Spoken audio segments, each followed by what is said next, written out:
Hi there, welcome to my views and news. Three news stories. First one is from Eritrea.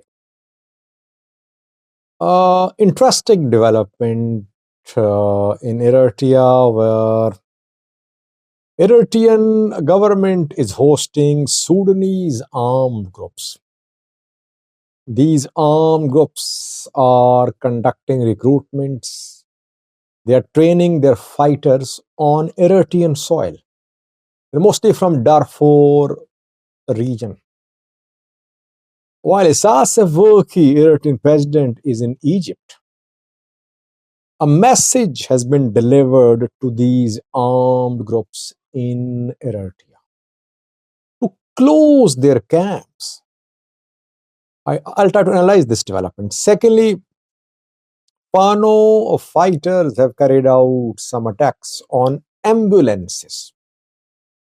They have taken some ambulances by force.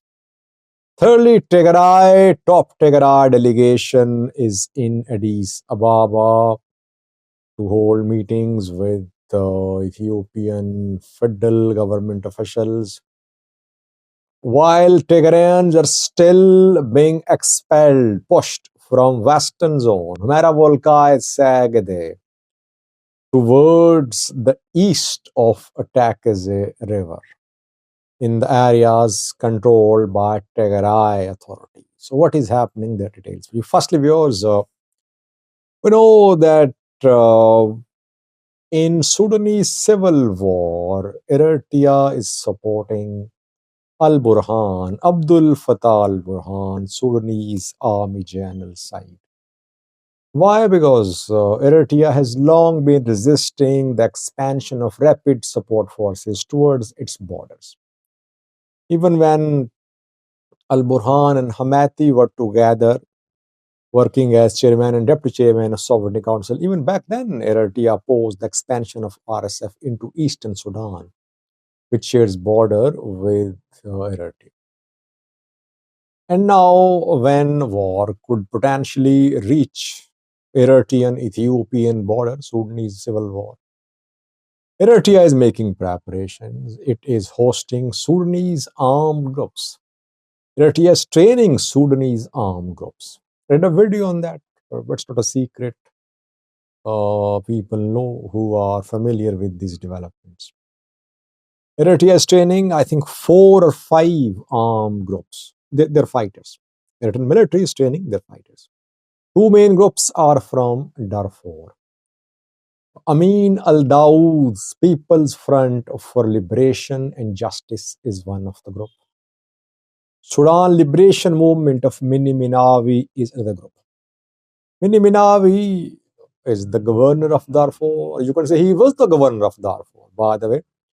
The man remained neutral while he was governor of Darfur, while rapid support forces swept across Darfur. Now, Mini Minawi's group is in Eritrea, training its fighters. Isn't it ironic, by the way? Did nothing when he was in Darfur, when the fighting was in Darfur. Back then, Amin al-Dawood, Mini Minawi, others, Jibril Ibrahim, they took a neutral position. Maybe they thought that RSF won't be able to control entire Darfur, but RSF managed to control almost entire Darfur. Almost entire Darfur. So, Isaias Afwerki, we know, yesterday arrived in Egypt.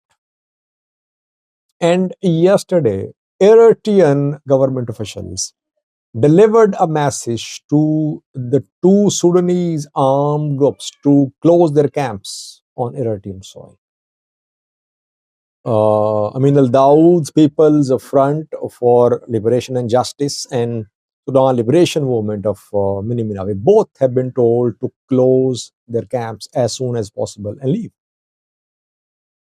I'm trying to understand, by the way. Still, I find it hard to understand why is that suddenly Eritrea is telling these armed groups to leave its soil. Either Eritrea believes the rapid support forces are no more a threat to Eritrea, or some deal, pressure on Eritrea. UAE has managed to pressurize or convince Eritrea that Eritrea should not host these armed groups. And by the way, a lot is happening these days. UAE is investing in Egypt. $35 billion investment in Egypt over a period of 2 months. 11 UAE has deposited $11 billion in Egyptian National Bank. This investment has started, and UAE has bought a coastal town on the Red Sea from Egypt. That is why UAE is investing in Egypt. By the way, Egypt supports Somalia, saying that Somalia's sovereignty, territorial integrity is in danger, while Egypt is selling its own coastal territory to the UAE. That is why we say that foreign players, regional players, they have their own access to grind. That is why they are announcing support for Somalia. It's not that they are well-wishers of the people of Somalia or Ethiopia, but they have their interests. So, coming back to the point, UAE, Egypt now seem to be renewing their ties, repairing their relations. And Isaias Afwerki is in Egypt. Maybe through Egypt, Isaias Afwerki could be told that he should not host these armed groups. Egypt is also a key supporter of Al Burhan. UAE is a key supporter of Rapid Support Forces. So, UAE Egypt alliance could have its impact on the war in Sudan. But still too early to conclude why Eritrean government has told these two armed groups to close camps. That remains to be seen, I would say. There are 4 armed groups. Will all be told to leave, or will some be allowed to use Eritrean soil and others be told to leave? That remains to be seen. So we'll try to follow up on this development in upcoming videos. Secondly, viewers, the Fano fighters carried out some attacks on ambulances. They took 2 ambulances by force. It's not an allegation, rather Red Cross has issued a statement. Ethiopian Red Cross Society has confirmed that, according to Ethiopian Red Cross, 2 vehicles, 2 ambulances of the Red Cross were taken by force by Fano fighters in East Gojam. The vehicles were carrying medical aid. Fano fighters attacked the vehicle and they took the vehicles away by force. Second attack was carried out on an ICRC vehicle in Wog Himra zone of the Amhara region. Here, Fano fighters could not take the vehicle. They carried out just attack. The vehicle suffered some damage. Fano fighters then fled. These attacks should be condemned. We know that both sides are using ambulances for transportation. Ethiopian government side, Fano side. Why? Because Fano fighters use these ambulances because they want to protect themselves from drone strikes. That is why they use vehicles of international organizations to protect themselves. But they are hurting humanitarian work, it means. If humanitarian organizations are not able to work in the Amhara region, people will suffer. And again, the report is from Ethiopian Red Cross Society, not by Ethiopian government. I think here Fano fighters should ensure that aid organizations are not attacked. Humanitarian organizations are allowed to work freely. Thirdly, was Tigray, top Tigray delegation is back in Addis Ababa. A few days ago, we saw a meeting between a top Tigray delegation consisting of Getachew Reda, the interim president, Debretsion was there, 2 TPLF chairman, Vared Sadkan were there too. They met with PM Abiy. Maybe some things were agreed, and now a follow-up meeting is in progress. Around 48 hours ago, another top delegation from Tigray arrived in Addis Ababa. Don't know so far what is being discussed, but we'll try to update you. But linked to this development is another important incident which which happened in the disputed territory between Tigray and Amhara regions. And that is western zone, Humera Volkaya Sagade. You know that when Amhara forces took control of this western part, they expelled Tigrayans. Tigrayans were told to leave. Amhara forces changed the demographic balance of the area.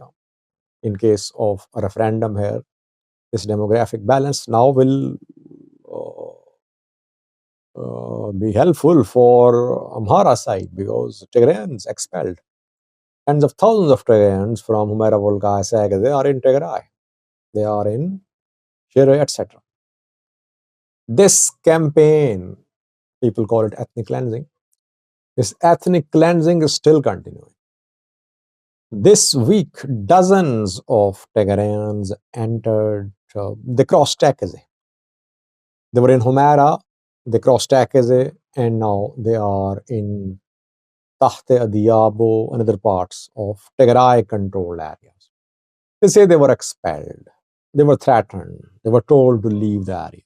Don't know, did they leave Western Zone because of lack of food, or were they pressurized by Amhara authorities? That's not clear, but this ethnic cleansing is continuing. By the way, Tigray wants return of IDPs from Tigray towards Western Zone, towards Southern Zone. But opposite is happening, that Tigrayans are being expelled from Western Zone towards Tigray controlled area. So that is why this coordination, this engagement between Tigray authorities and Ethiopian federal government is very crucial. Of course, the issue will have to be resolved. More than 1 million IDPs in Tigray, one day they'll have to return to their homes. Sooner or later, government will have to make a decision. How long can this decision be kept pending? But so far, no agreement. Federal government has shared its proposal with both sides. Return of IDPs, holding of referendum. Even return of IDPs is complicated. For Tigray, these are IDPs who are in Tigray. They should return to Western Zone. For Amharas, these are not IDPs. They say that they were settled here in Humera Volkaya Segde. They're not original inhabitants of this area. They were settled here by Tigray, by TPLF to change the demographic balance here. They don't want these Tigrayans, all of them, to return. Return of IDPs is a very complex issue. Then holding of referendum, more complex. Let's see what happens. Thanks for watching.